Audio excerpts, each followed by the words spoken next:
क्या आप भी इस बार बोर्ड परीक्षा देने जा रहे हैं और आप ये सोच रहे हैं कि आपका बोर्ड एग्जाम बहुत अच्छा हो और आपको सामाजिक विज्ञान में सारे प्रश्न कोई एक साथ बता दे? तो आज के इस वीडियो में हम लोग सामाजिक विज्ञान के नागरिक शास्त्र के सारे इंपॉर्टेंट प्रश्न करने वाले हैं।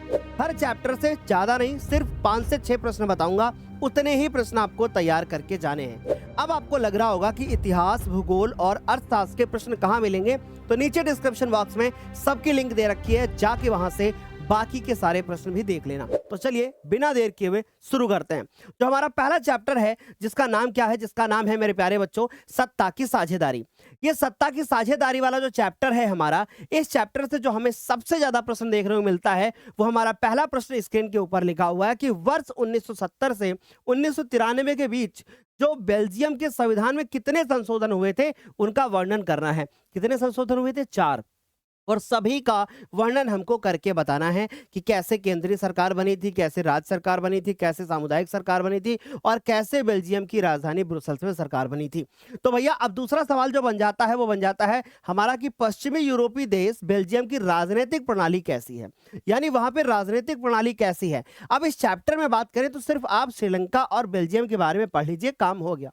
तीसरा सवाल हमारे पास बनता है कि आधुनिक लोकतंत्र व्यवस्थाओं में सत्ता की साझेदारी के विविध रूपों की आप विवेचना करके बता दो। तो यहाँ पे हमने सत्ता की साझेदारी के विविध रूपों की विवेचना पहले से करके बताई है। अगर आपने चैप्टर नहीं पढ़े हैं तो हमसे वन शॉट जरूर पढ़ लीजिएगा। उसके बाद चौथा प्रश्न आता है हमारे पास कि लोकतंत्र में सत्ता की साझेदारी क्यों आवश्यक है, और कोई एक तर्क दीजिए। उसी से संबंधित 2 प्रश्न हमारे सामने और भी लिखे हैं जो हमारे बोर्ड के एग्जाम में आते हैं। अब सुन लो, इस चैप्टर में एक और प्रश्न आपको बता देता हूं, और वो प्रश्न है हमारे पास श्रीलंका में बहुसंख्यकवाद। तो ये वाला प्रश्न भी आप अच्छे से तैयार कर लीजिएगा कि श्रीलंका में बहुसंख्यकवाद को आप बताइए कि श्रीलंका में बहुसंख्यकवाद का अर्थ क्या है, ठीक है, और वहां पे क्यों लड़ाई झगड़े और क्यों वहां पे सांप्रदायिक दंगे हो रहे थे। तो ये वाला टॉपिक भी अच्छे से तैयार कर लेना।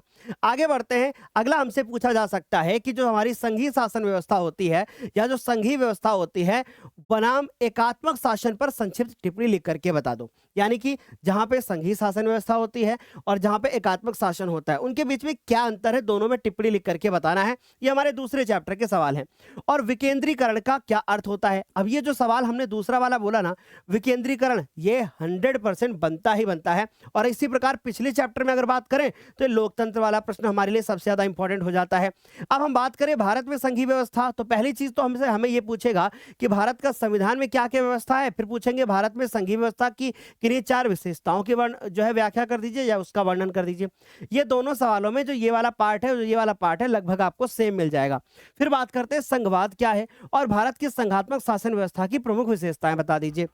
पांचवा मिलेगा कि संघवाद का अर्थ क्या है और संघीय व्यवस्था की प्रमुख विशेषताओं के बारे में बता दो। तो ये दोनों लगभग सवाल एक ही जैसे हैं, ठीक है। यहाँ पे सिर्फ बात हो रही है सिर्फ भारत की और यहाँ पर पूरे विश्व की बात हो रही है।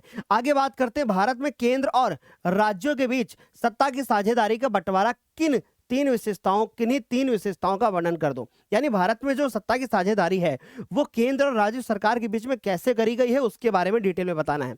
हमारा तीसरा चैप्टर होता है जिसमें एक सवाल बहुत इंपॉर्टेंट है और वो है लैंगिक विभाजन। तो यहां से एक सवाल हमारा कंफर्म बनेगा। फिर आता है भारत में महिलाओं के प्रति भेदभाव। ये सवाल अच्छे से आप तैयार करिएगा। और वैसे मैं आपको एक बात बताऊं, बहुत सॉलिड बात बोलने जा रहा हूं। सोशल साइंस में जो हमारे शॉर्ट क्वेश्चन, लॉन्ग क्वेश्चन आते हैं ना, अगर आप बना करके भी लिखोगे ना तो पूरे नंबर मिलते हैं भाई। लिखना जरूरी है। शॉर्ट हमारा आएगा 80 शब्दों में लिखना है, लॉन्ग आएगा 150 शब्दों में लिखना है। आगे बात करते हैं बच्चों तीसरे सवाल पे, सांप्रदायिकता को दूर करने के लिए किन्हीं 3 उपायों को बता दो। सांप्रदायिकता यानी जहां पे कोई भी एक समूह अपने आप को श्रेष्ठ समझने लगता है, कैसे दूर किया जा सकता है? शिक्षा, जागरूकता, यही तो इसके उपाय होते हैं। आगे बात करते हैं चौथे प्रश्न पर, जाति पर आधारित निर्वाचन होने में क्या हानियां हैं?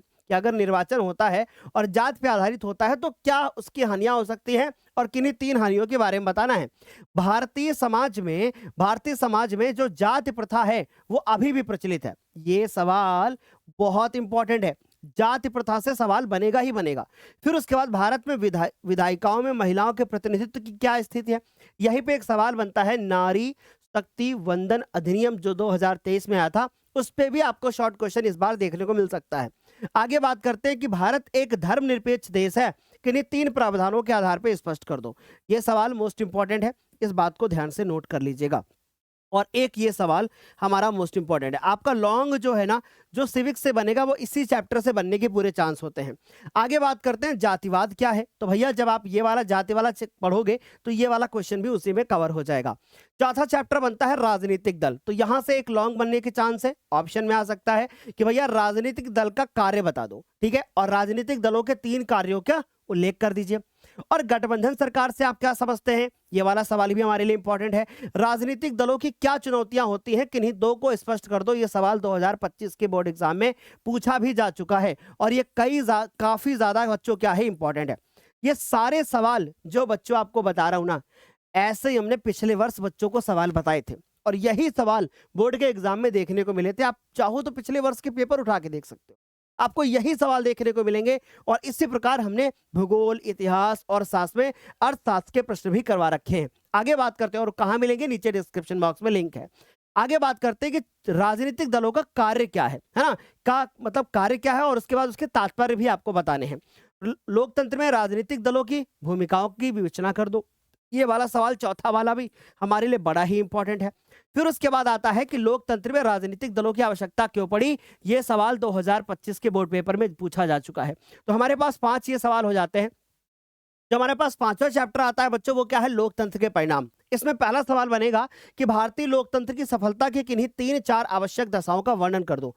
ये सवाल लिख के देता हूं, इस बार बोर्ड के एग्जाम 2026 में आ सकता है, ठीक है, इस बात को नोट कर लीजिएगा। इस बार 2026 के बोर्ड एग्जाम में यह सवाल देखने को मिल सकता है, क्योंकि यह सवाल पिछले 3 सालों से लगातार पूछा जा रहा है। अब हमारे पास आता है कि लोकतंत्र से आप क्या समझते हैं और शासन की अन्य व्यवस्थाओं से यह किस प्रकार से बेहतर है। लोकतंत्र में क्यों बेहतर है भाई, यहाँ पे सबको समान अधिकार मिलता है ना, यहाँ पे पारदर्शी शासन व्यवस्था होती है, वैध शासन होता है। तो ये सवाल भी हमारे लिए अति महत्वपूर्ण बन जाता है। ओके, तो अच्छे से तैयार कर लोगे इसको बढ़िया से। फिर उसके बाद आता है कि भारत में लोकतंत्र की किन्हीं 2 चुनौतियों का उल्लेख कर दीजिए। कि भारत में लोकतंत्र है तो उसकी 2 चुनौतियां। पहली चीज, भारत में अलग अलग भाषा बोलने वाले लोग हैं, अलग अलग जाति वाले लोग हैं, ठीक, आगे देखो। फिर उसके बाद है लोकतंत्र उत्तरदायी, पारदर्शी और वैध शासन की व्यवस्था देता है। इस कथन के बारे में बता दो। बिल्कुल, ये सवाल भी इंपॉर्टेंट है। लोकतंत्र क्या करता है, वहां पे उत्तरदायी शासन होता है, पारदर्शी होता है, वैध शासन होता है, डिटेल में उसके बारे में लिखना है। और अगर आप चाहते हैं कि आपको इसी प्रकार से सिविक्स मतलब इसके सारे क्वेश्चंस करा दिए जाएं, तो मैंने नीचे डिस्क्रिप्शन बॉक्स में लिंक रखी है, वहां से जाकर के इन सारे चैप्टर्स को डिटेल में आप कवर कर सकते हो। और सारे चैप्टर जब डिटेल में कवर कर लेना, फिर कमेंट सेक्शन में बताना कि आज का वीडियो कैसा लगा, और जरूर बताइएगा कि वीडियो कैसा लगा है। थैंक यू सो मच, आज के लिए इतना ही।